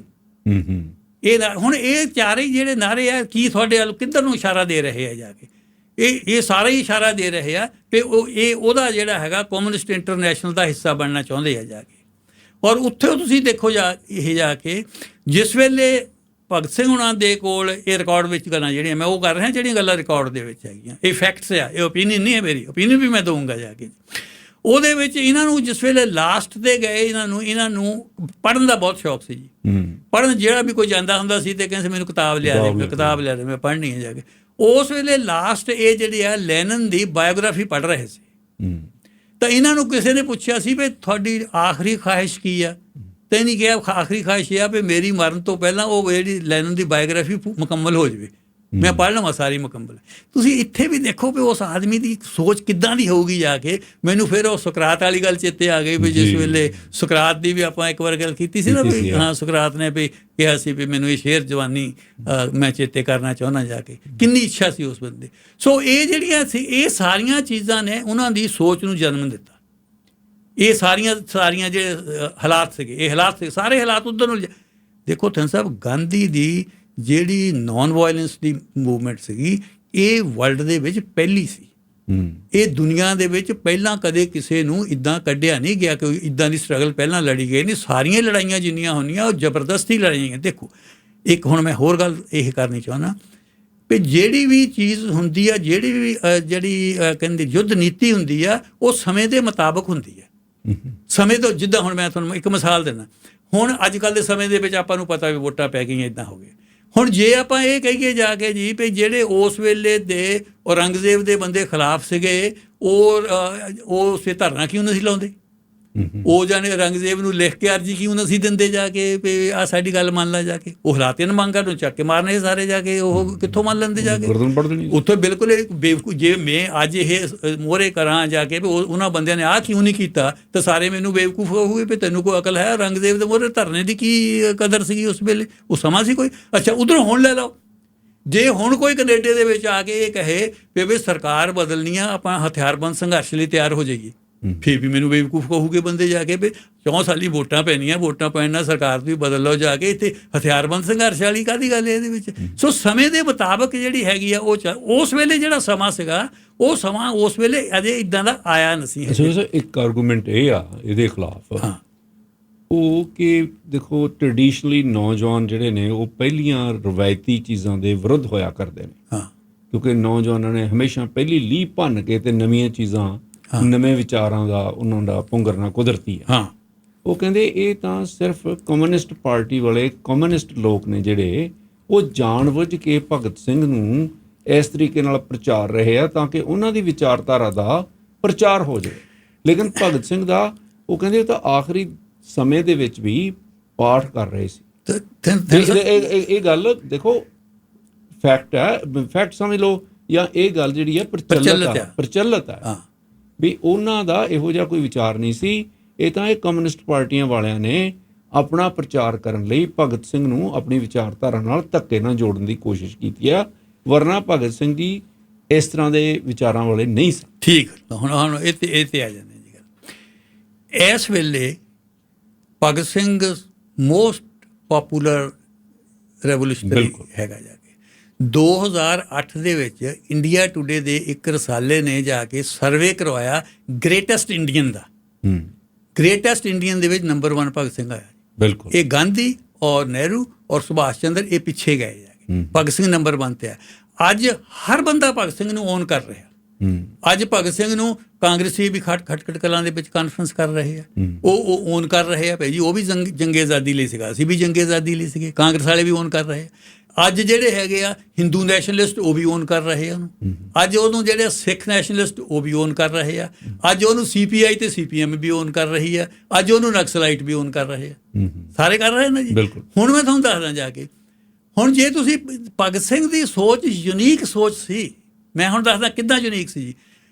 ਹੁਣ ਕਾਂਗਰਸ ਦੇ ਨਾਲ ਸਿੱਧਾ ਆਪਾਂ ਸਾਬਤ ਕਰ ਦਿੰਦੇ ਹਾਂ ਜਾ ਕੇ ਵੀ ਕਾਂਗਰਸ ਵਾਲੇ ਤਾਂ ਜਿਹੜੇ ਹੈਗੇ ਵੀ ਉਹ ਮੇਲ ਨਹੀਂ ਖਾਂਦੇ, ਉਹ ਪੀਸਫੁਲ ਸੀਗੋ ਨਾ। ਕਾਂਗਰਸ ਵਾਲੇ ਆਊਟ ਹੋ ਗਏ ਜੀ। ਹਿੰਦੂ ਨੈਸ਼ਨਲਿਸਟ ਤੇ ਸਿੱਖ ਨੈਸ਼ਨਲਿਸਟ ਇਸਾ ਬਾਹਰ ਹੋ ਗਿਆ। ਵੀ ਭਗਤ ਸਿੰਘ ਨੇ ਮੈਂ ਨਾਸਤਕਵਾਦੀ ਕਿਉਂ ਹਾਂ ਬਹੁਤ ਕਲੀਅਰ ਕੀਤੀ ਹੋਈ ਉਹਦੇ ਵਿੱਚ ਗੱਲ ਹੋਣ ਜਾ ਕੇ ਵੀ ਮੇਰਾ ਧਰਮ ਨਾਲ ਕੋਈ ਤਾਲੁਕ ਨਹੀਂ ਹੈ। ਹੁਣ ਬਿਲਕੁਲ ਕਲੀਅਰ ਹੈ ਉਹ 'ਚ ਲਿਖਤੀ ਰੂਪ ਦੇ ਵਿੱਚ। ਇਸ ਕਰਕੇ ਉਹ ਵੀ ਬਾਹਰ ਹੋ ਗਏ ਜਾ ਕੇ। ਜਿਹੜੇ CPI ਔਰ CPM ਵਾਲੇ ਆ ਇਹ ਸਮਝਦੇ ਆ ਸਾਰੇ ਜਾ ਕੇ ਵੀ ਉਹ ਨਕਸਲਾਈਟ ਦੇ ਜ਼ਿਆਦਾ ਨੇੜੇ ਸੀਗਾ। ਇਹ ਵੋਟਾਂ ਵਾਲੇ ਰਾਜ ਦੇ ਵਿੱਚ ਬਹੁਤਾ ਨਹੀਂ ਹੈ ਜਾ ਕੇ। ਉਹ ਵੀ ਉਹ ਪੂਰੀ ਤਰ੍ਹਾਂ ਓਨ ਨਹੀਂ ਕਰ ਸਕਦੇ ਉਹਦੇ। ਹੁਣ ਜਿਹੜੇ ਨਕਸਲਾਈਟ ਹੈਗੇ ਆ ਜਿਹੜੇ ਵੀ ਨਕਸਲਾਈਟ ਕਿੱਦਾਂ ਨਹੀਂ ਓਨ ਕਰਦੇ ਆ ਦੇਖੋ ਮੇਰੇ ਕੋਲ ਇੱਕ ਲਿਖਿਆ ਆ ਭਗਤ ਸਿੰਘ ਦੀ ਆਪਣੀ ਕੋਟੇਸ਼ਨ ਆ। Revolution is not A culture of bomb and pistol. Revolution is not a culture of bomb and pistol. Our meaning of revolution is to change the present conditions which are based on injustice. ਇਹ revolution bomb ਮਾਰਨਾ ਨਹੀਂ ਹੈ ਕਹਿੰਦੇ ਜਾ ਕੇ। ਇਹ culture ਨਹੀਂ ਹੈ ਸਾਡਾ। ਤਾਂ ਮਤਲਬ ਹੈ ਜਿਹੜੀਆਂ ਬੇਇਨਸਾਫੀ ਦੇ ਉੱਤੇ ਚੀਜ਼ਾਂ ਨਿਰਭਰ ਕਰਦੀਆਂ ਇਸ ਸਮਾਜ ਨੂੰ ਇਸ ਸਿਸਟਮ ਨੂੰ ਬਦਲਣ ਦੀ ਸਾਡੀ ਗੱਲ ਹੈ ਜਾ ਕੇ। ਇਸ ਕਰਕੇ ਉਹ ਵੀ ਹੈ ਨਹੀਂ। ਸੋ ਹੁਣ ਜੇ ਦੇਖਿਆ ਜਾਵੇ ਤੇ ਭਗਤ ਸਿੰਘ ਜਿਹੜਾ ਹੈਗਾ ਉਹ ਕਿਸੇ ਪਾਸੇ ਵੀ ਕਿਸੇ ਵੀ ਪੂਰਨ ਤੌਰ ਤੇ ਨਾ ਕਿਸੇ ਵੀ ਪਾਰਟੀ 'ਚ ਫਿੱਟ ਨਹੀਂ ਆਉਂਦੇ, ਉਹਦੀ ਆਪਣੀ ਯੂਨੀਕ ਸੋਚ ਸੀ ਜਾ ਕੇ, ਠੀਕ ਹੈ ਨਾ ਜੀ। ਇਸ ਕਰਕੇ ਜਿਹੜਾ ਹੈਗਾ ਇਹ ਆਪਣੇ, ਕਿਉਂਕਿ ਹੁਣ ਉਹਦੀ ਪੋਪੂਲੈਰਿਟੀ ਨਹੀਂ ਸੀ, ਹਰ ਪਾਰਟੀ ਓਨ ਕਰਦੀ ਉਹਨੂੰ ਜਾ ਕੇ। ਕੋਈ ਮੇਰਾ ਖਿਆਲ ਇੱਕ ਵੀ ਬੰਦਾ ਅੱਜ ਕੱਲ੍ਹ ਇੱਦਾਂ ਨਹੀਂ ਹੋਣਾ ਜਾ ਕੇ ਜਿਹੜਾ ਇਹ ਕਹਿ ਸਕੇ ਵੀ ਭਗਤ ਸਿੰਘ ਨੇ ਗਲਤ ਲੈਣ ਸੀ, ਜੇ ਆ ਜਾ ਉਹ ਕਰਦੇ ਸਕਦੇ, ਕਿਉਂਕਿ ਉਹ ਪੋਪੂਲੈਰਿਟੀ ਇੰਨੀ ਜ਼ਿਆਦਾ ਹੋ ਗਈ ਸੀ। ਅੱਛਾ, ਹੁਣ ਜਿਹੜੀ ਗੱਲ ਆ ਜਾ ਕੇ ਇਹਨੂੰ ਹੁਣ ਧਿਆਨ ਨਾਲ ਸੁਣਨ ਵਾਲੀ ਗੱਲ ਆ। ਇਸ ਤੋਂ ਪਹਿਲਾਂ ਤੁਸੀਂ ਅਗਲੀ ਗੱਲ ਕਰੋ, ਮੈਂ ਤੁਹਾਨੂੰ ਇੱਕ ਹੋਰ ਗੱਲ ਦੱਸਣੀ ਚਾਹੁੰਦਾ। ਹਾਂ, ਇੱਕ ਹੋਰ ਜਿਹੜੀ ਮਿਸਕਨਸੈਪਸ਼ਨ ਆ ਉਹ ਜ਼ਰੂਰ ਦੂਰ ਕੀਤੀ ਜਾਏ। ਉਹ ਮਿਸਕਨਸੈਪਸ਼ਨ ਅੱਜ ਵੀ ਹੈਗੀ ਭਗਤ ਸਿੰਘ ਬਾਰੇ, ਮੇਰੇ ਖਿਆਲ ਤੋਂ ਵਧੀਆ ਬੰਦਾ ਹੋਰ ਕੋਈ ਨਹੀਂ ਜਿਹੜਾ ਇਹਨੂੰ ਦੂਰ ਕਰ ਸਕਦਾ। ਅਸੀਂ ਇੱਥੇ ਰੋਟਰੀ ਕਲੱਬ ਬਣਾਈ ਹੋਈ ਆ, ਸਰੀ ਨਿਊਟਨ ਦੀ ਰੋਟਰੀ ਕਲੱਬ ਆ, ਮੈਂ ਉਹਦਾ ਫਾਊਂਡਿੰਗ ਪ੍ਰੈਜ਼ੀਡੈਂਟ ਸੀ, ਤੇ ਅਸੀਂ ਇੱਕ ਪ੍ਰਪੋਜ਼ਲ ਰੱਖੀ ਸਿਟੀ ਆਫ ਸਰੀ ਕੋਲੇ ਕਿ ਅਸੀਂ ਸ਼ਹੀਦ ਭਗਤ ਸਿੰਘ ਦਾ ਬੁੱਤ ਲਾਉਣਾ ਚਾਹੁੰਦੇ ਹਾਂ ਬੇਅਰ ਕ੍ਰੀਕ ਪਾਰਕ ਦੇ ਵਿੱਚ। ਹਾਂਜੀ, ਅਸੀਂ ਜਿਹੜਾ 88 ਦਾ ਤੇ ਕਿੰਗ ਜਾਰਜ ਦਾ ਜੰਕਸ਼ਨ ਆ, ਉੱਥੇ ਅਸੀਂ ਬੇਅਰ ਕ੍ਰੀਕ ਵਾਲੇ ਪਾਸੇ ਬੁੱਤ ਲਾਉਣਾ ਚਾਹੁੰਦੇ ਹਾਂ। ਅਸੀਂ ਇੱਕ ਪ੍ਰਪੋਜ਼ਲ ਤਿਆਰ ਕਰਕੇ ਸਿਟੀ ਆਫ ਸਰੀ ਅੱਗੇ ਰੱਖੀ ਉਸ ਵੇਲੇ ਜੀ। ਸਿਟੀ ਆਫ ਸਰੀ ਨੇ ਉਹ ਕੰਸੀਡਰ ਕੀਤੀ। ਉਸ ਪ੍ਰੋਜੈਕਟ ਦੇ ਵਿੱਚ ਇੱਕ ਕਮੇਟੀ ਬਣਾਈ ਗਈ, ਉਸ ਕਮੇਟੀ ਦਾ ਇੰਚਾਰਜ ਸ਼ਿਵ ਬਰਾੜ ਸੀ, ਹਾਂਜੀ, ਹਾਲੇ ਵੀ ਇੱਥੇ ਹੀ ਨੇ ਉਹ। ਹਾਂਜੀ, ਔਰ ਉਸ ਤੋਂ ਬਾਅਦ ਉਹਨਾਂ ਨੇ ਕੰਸੀਡਰ ਕੀਤਾ। ਕੰਸੀਡਰ ਕਰਨ ਤੋਂ ਪਿੱਛੋਂ ਉਹਨਾਂ ਨੇ ਸਾਨੂੰ ਇਹ ਪੁੱਛਿਆ ਹਾਂਜੀ ਕਿ ਤੁਸੀਂ ਕਿਹੜੇ ਮਟੀਰੀਅਲ ਦਾ, ਕਿਸ ਮੈਟਲ ਦਾ ਬੁੱਤ ਬਣਾਉਣਾ ਚਾਹੁੰਦੇ ਹੋ। ਮੈਂ ਉਹਨਾਂ ਨੂੰ ਕਿਹਾ ਵੀ ਜੇ ਤੁਸੀਂ ਇਸ ਦੀ ਰਾਖੀ ਦਾ ਇੰਤਜ਼ਾਮ ਕਰ ਸਕੋ ਹਾਂਜੀ, ਤਾਂ ਬੁੱਤ ਤਾਂ ਅਸੀਂ ਸੋਨੇ ਦਾ ਬਣਾ ਦਿਆਂਗੇ, ਹਾਂ, ਚਾਂਦੀ ਦਾ ਬਣਾ ਦਿਆਂਗੇ, ਅਸੀਂ ਗ੍ਰੈਨਾਈਟ ਦਾ ਬਣਾ ਦਿਆਂਗੇ। ਤੁਸੀਂ ਦੱਸੋ, ਤੁਸੀਂ ਪਰਮਿਸ਼ਨ ਦਿਓ, ਹਾਂ, ਅਸੀਂ ਤਾਂ ਸੋਨੇ ਦਾ ਬੁੱਤ ਬਣਾ ਸਕਦੇ ਹਾਂ। ਔਰ ਉਹਨਾਂ ਨੇ ਉਹ ਐਪਲੀਕੇਸ਼ਨ ਕੰਸੀਡਰ ਕੀਤੀ, ਉਸ 'ਤੇ ਵਿਚਾਰ ਕੀਤਾ, ਫਿਰ ਸਾਨੂੰ ਇੱਕ ਚਿੱਠੀ ਲਿਖੀ, ਮੇਰਾ ਖਿਆਲ ਸ਼ਿਵ ਬਰਾੜ ਕੋਲ ਹਾਲੇ ਵੀ ਹੈਗੀ ਉਹ। ਔਰ ਚਿੱਠੀ ਦੇ ਵਿੱਚ ਉਹਨਾਂ ਲਿਖਿਆ ਕਿ ਭਗਤ ਸਿੰਘ ਇੱਕ ਟੈਰਰਿਸਟ ਸੀ, ਇਸ ਕਰਕੇ ਅਸੀਂ ਤੁਹਾਨੂੰ ਸਰੀ ਦੇ ਵਿੱਚ ਇਹਦਾ ਬੁੱਤ ਲਾਉਣ ਦੀ ਇਜਾਜ਼ਤ ਨਹੀਂ ਦੇ ਸਕਦੇ। ਠੀਕ। ਔਰ ਫਿਰ ਅਸੀਂ ਪੁੱਛਿਆ ਤੁਸੀਂ ਇਸ ਨਤੀਜੇ 'ਤੇ ਕਿਵੇਂ ਪਹੁੰਚ ਗਏ। ਹਾਂ, ਫਿਰ ਸਾਨੂੰ ਸਿਟੀ ਦੇ ਅਫੀਸ਼ੀਅਲਸ ਪਤਾ ਲੱਗਾ ਕਿ ਅਸੀਂ ਜਿਹੜਾ ਗੂਗਲ ਦੇ ਉੱਤੇ ਚੈੱਕ ਕੀਤਾ, ਹਾਂ, ਅਸੀਂ ਸਾਰੀ ਚੈੱਕ ਕਰਨ ਤੋਂ ਪਿੱਛੋਂ ਸਾਨੂੰ ਉੱਥੇ ਇਹ ਮਿਲਿਆ ਕਿ ਉਹ ਤਾਂ ਟੈਰਰਿਸਟ ਸੀ। ਹੁਣ ਇਹ ਜਿਹੜਾ ਇਲਜ਼ਾਮ ਲੱਗਦਾ ਭਗਤ ਸਿੰਘ ਦੇ ਉੱਤੇ ਟੈਰਰਿਸਟ ਦਾ, ਉਹ ਅੱਜ ਵੀ ਉਸ ਡਾਕੂਮੈਂਟਸ ਦੇ ਵਿੱਚ ਖੜਾ ਜੀ। ਇਹਨੂੰ ਤੁਸੀਂ ਕਿਵੇਂ ਵੇਖਦੇ ਹੋ? ਹਾਂਜੀ ਥਿੰਨ ਸਾਹਿਬ, ਇਹ ਆਪਾਂ ਇੱਦਾਂ ਇਹਨੂੰ ਦੇਖੀਏ ਜਾ ਕੇ ਜੀ ਵੀ ਟੈਰਰਿਸਟ ਔਰ ਇਨਕਲਾਬੀ 'ਚ ਕੀ ਫਰਕ ਹੈ। ਠੀਕ ਹੈ ਨਾ ਜੀ, ਕਿਉਂਕਿ ਤੁਸੀਂ ਤਾਂ ਇਨਕਲਾਬੀ ਦੇ ਤੌਰ ਤੇ ਪੇਸ਼ ਕੀਤਾ ਨਾ ਉਹਨੂੰ ਜਾ ਕੇ, ਉਹਨੂੰ ਟੈਰਰਿਸਟ ਮੰਨਿਆ ਜਾ ਕੇ। ਤੇ ਜਿਸ ਵੇਲੇ ਤੁਸੀਂ ਕਹਿੰਦੇ ਆ ਵੀ ਕਿਸੇ ਬੰਦੇ ਨੂੰ ਜਿਹੜਾ ਮਾਰਨ ਵਾਲਾ ਆ ਉਹ ਟੈਰਰਿਸਟ ਹੈਗਾ ਆ, ਉਹ ਇਨਕਲਾਬੀ ਨਹੀਂ। ਜਿਸ ਵੇਲੇ ਵੀ ਮੈਂ ਆਪਾਂ ਥੋੜ੍ਹਾ ਚਿਰ ਹੋਇਆ ਗੱਲ ਕੀਤੀ ਸੀ ਵੀ ਕੋਈ ਵੀ ਜਿਹੜੀ ਬਗਾਵਤ ਆ, ਜਿਸ ਵੇਲੇ ਉਹ ਸਫਲ ਹੋ ਜਾਂਦੀ ਆ ਉਹ ਰੈਵੋਲੂਸ਼ਨ ਬਣ ਜਾਂਦਾ, ਜੇ ਉਹ ਸਫਲ ਨਹੀਂ ਹੁੰਦੀ ਤਾਂ ਉਹ ਬਗਾਵਤ ਵਿਦਰੋਹ ਜਾਂ ਕਰ ਜਾ।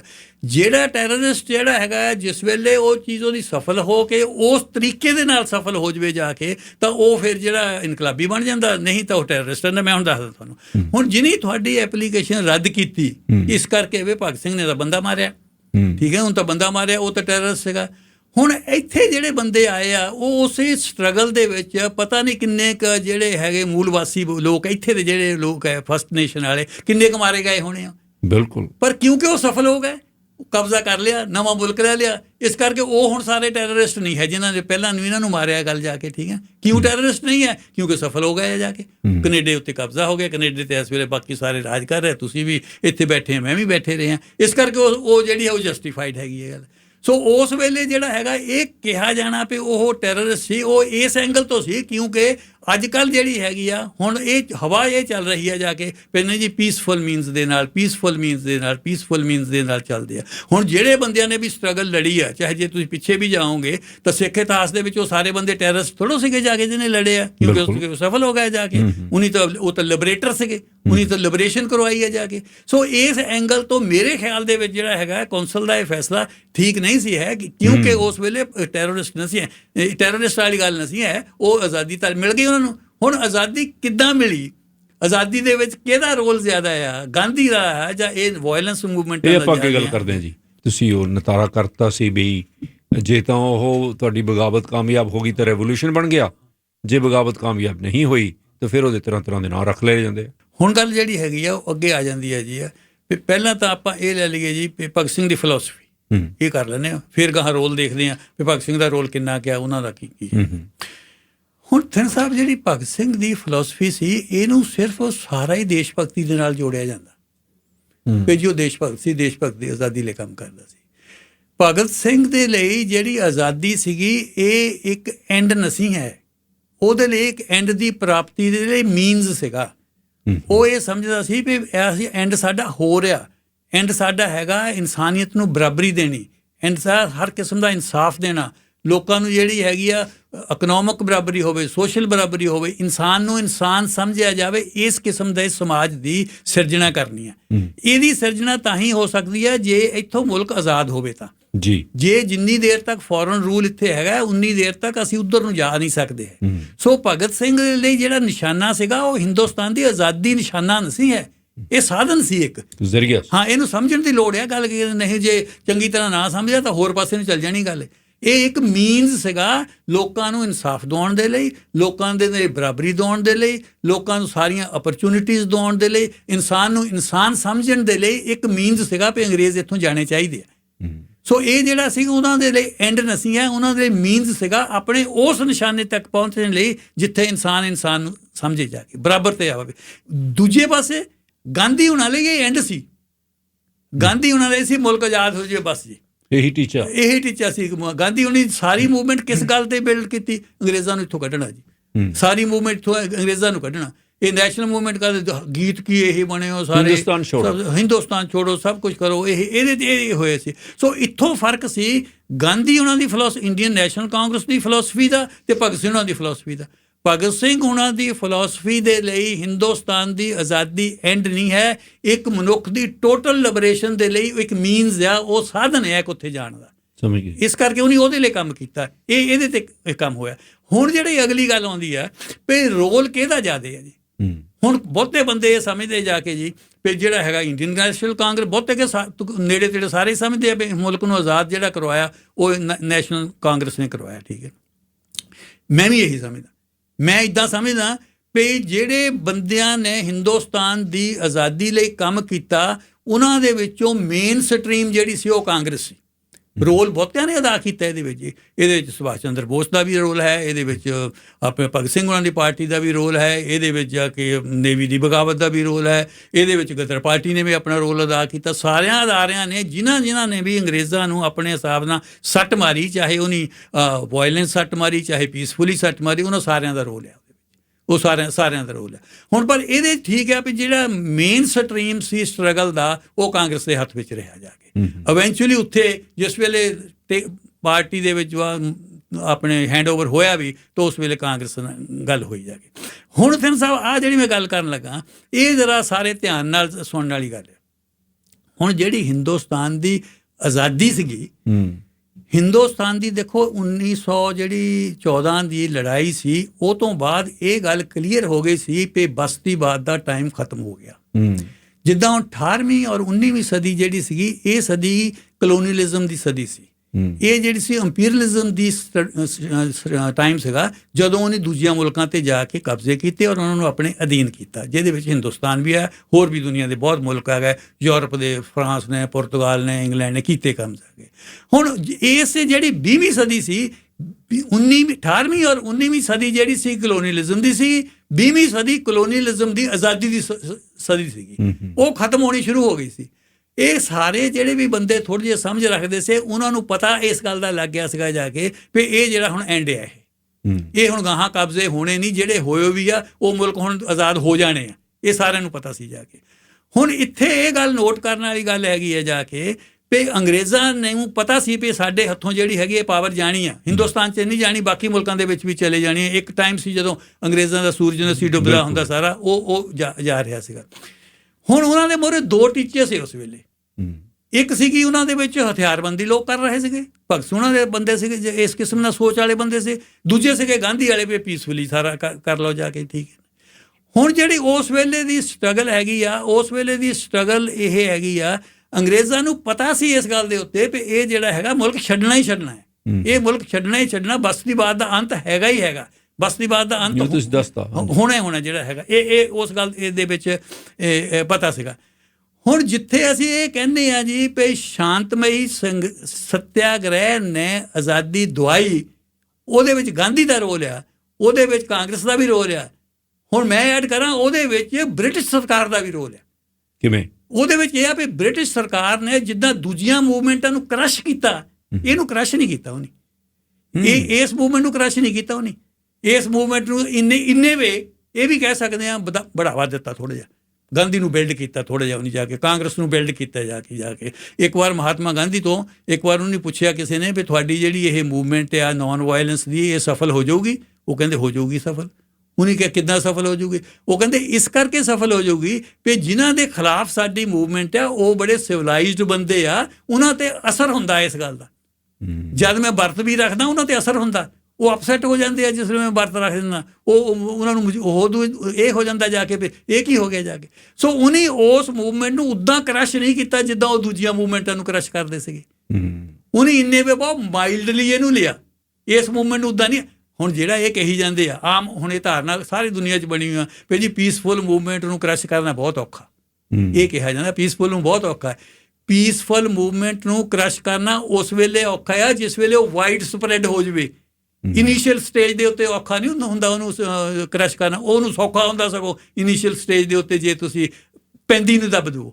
ਉਹਨੇ ਪੈਂਦੀ ਨੂੰ ਨਹੀਂ ਦੱਬਿਆ ਹੈ ਜਾ ਕੇ, ਉਹਨੇ ਇਹਨੂੰ ਵਧਣ ਦਿੱਤਾ ਵੀ ਕੋਈ ਗੱਲ ਨਹੀਂ ਆ ਕੇ ਆਓ ਸਾਡੇ ਨਾਲ। ਕਿਉਂਕਿ ਉਹਨਾਂ ਨੂੰ ਪਤਾ ਸੀ ਵੀ ਸਾਨੂੰ ਜਾਣਾ ਹੀ ਪੈਣਾ। ਉਹਨਾਂ ਨੂੰ ਪਤਾ ਸੀ ਵੀ ਇਹ ਮੂਵਮੈਂਟ ਜਾਣਾ ਹੀ ਪੈਣਾ, ਉਹ ਰੋਕ ਨਹੀਂ ਸਕਦੇ। ਬੈਸਟ ਟ੍ਰਾਂਜੀਸ਼ਨ ਇਹਦੇ ਨਾਲ ਜਿਹੜਾ ਟ੍ਰਾਂਜਿਸ਼ਨ ਆ ਹੁਣ ਕਿਹਦੇ ਹੱਥ 'ਚ ਦੇ ਕੇ ਜਾਂਦੇ? ਜੇ ਉਹ ਜਿਹਦੇ ਵਿੱਚ ਜਿਹੜੀਆਂ ਮੂਵਮੈਂਟਾਂ ਨੇ ਵਾਇਲੈਂਟਲੀ ਜਾ ਕੇ ਵਾਇਲੈਂਟਲੀ ਮੁਲਕ ਆਜ਼ਾਦ ਕਰਾਏ ਆ, ਉਹਨੇ ਫਿਰ ਉਹਨਾਂ ਦੇ ਇਕਨੋਮਿਕ ਇੰਟਰਸਟ ਵੀ ਨਾਲੇ ਕੱਢ ਕੇ ਬਾਹਰ ਮਾਰੇ ਆ।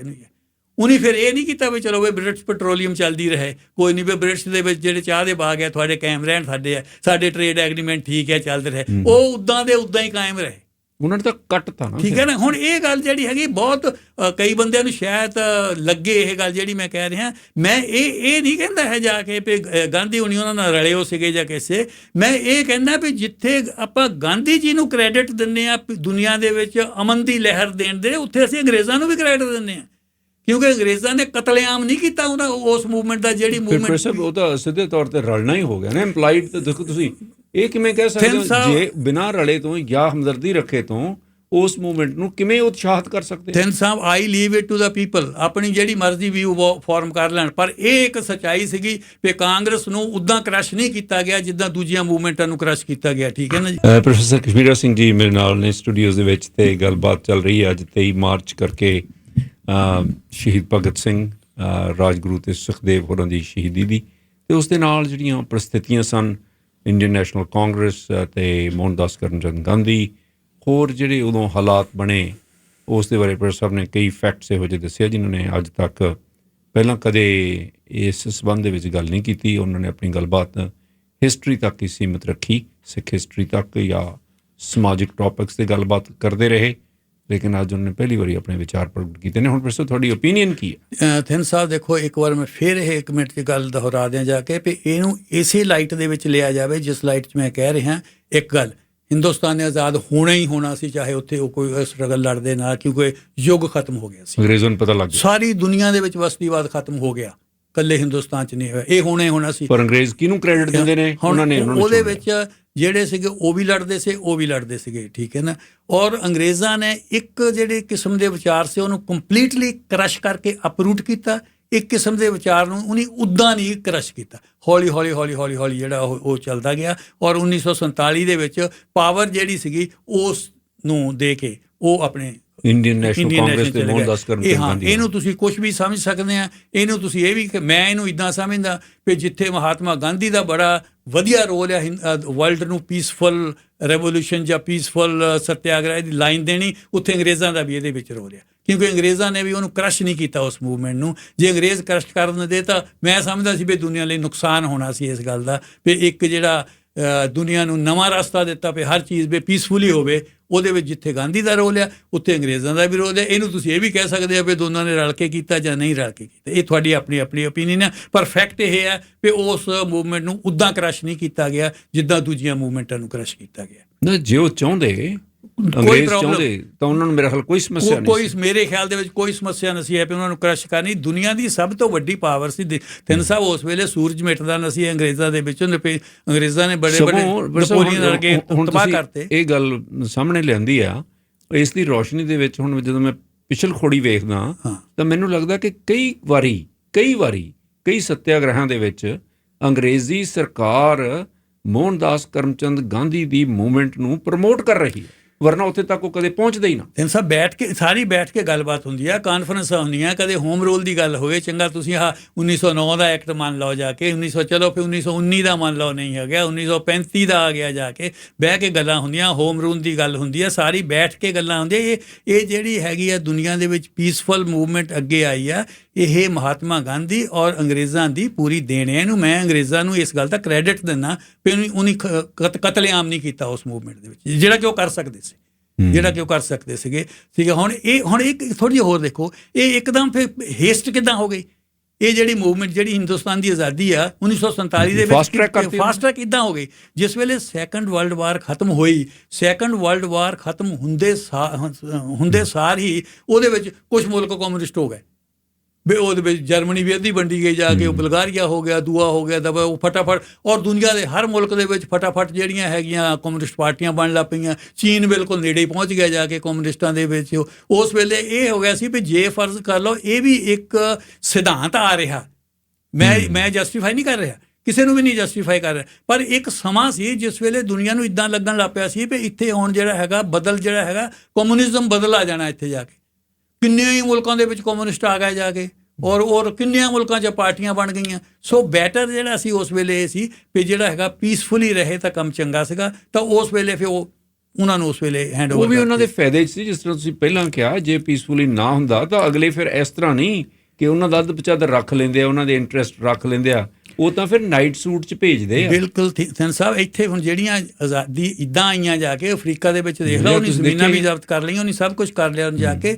ਬਾਕੀ ਜਿਹੜੀ ਹੈਗੀ ਆ ਵਰਲਡ ਦੇ ਵਿੱਚ ਜਿਹੜੀਆਂ ਐਵੋਲੂਸ਼ਨ ਹੈ, ਜਿਹਨੂੰ ਆਪਾਂ ਵਿਕਾਸ ਦੀ ਗੱਲ ਅੱਗੇ ਵੀ ਕਰਦੇ ਰਹਿੰਦੇ ਆ, ਇਹ ਜਿਹੜਾ ਆਜ਼ਾਦੀ ਲੈਣੀ, ਆਜ਼ਾਦ ਹੋਣਾ ਕੰਟਰੀਆਂ ਦਾ ਵਰਲਡ ਦੇ ਵਿਕਾਸ ਦੇ ਸਿਲਸਿਲੇ ਦੇ ਵਿੱਚ ਇੱਕ ਸਟੈਪ ਸੀਗਾ।